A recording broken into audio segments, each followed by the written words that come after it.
এই দেশ নষ্ট করছে কারা? যারা কলম ধরা শিখছে তারাই দেশকে খাইছে। কথা বলেন আমি পল্লী কবিতে বানাইছি, আমার কবিতে তো কেউ শুনবে না, কারণ আমরা গরিব মানুষ, গরিব মানুষের কোনো দাম নাই। তা এই যুগটি হলো কি জানেন, কেয়ামতের নমুনে জানি কিন্তু মানি না, গোনাগার দুযুগী হবে সে কথাও তো শুনি না।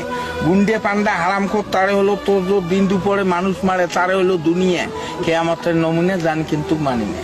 সরকারি চাকরি করে, বেতন 5,000, 50,000 টাকা মাসে খরচ দেখি তার, বাকি টাকা কেমনে আসে সে কথা আর বলি না। কেয়ামতের নমুনে জানি কিন্তু মানি না। ডিজেল ভেজাল, পেট্রোল ভেজাল, অকটেন ভেজাল পদ্মা মেঘনা যমুনা, অর্থাৎ কোম্পানি ভেজাল। কেয়ামতের নমুনে জানি কিন্তু মানি না। ভেবে কয় রাধাবদর সরকার, মানুষ হওয়া কি ছিল দরকার, পশু হওয়া ছিল ভালো, আখিরাতের কাজ করি না, অর্থাৎ পরকালের কাজ করি না। কেয়ামতের নমুনে জানি কিন্তু মানি না। কথা বলেন, এই তো হলো যুগের খেলা।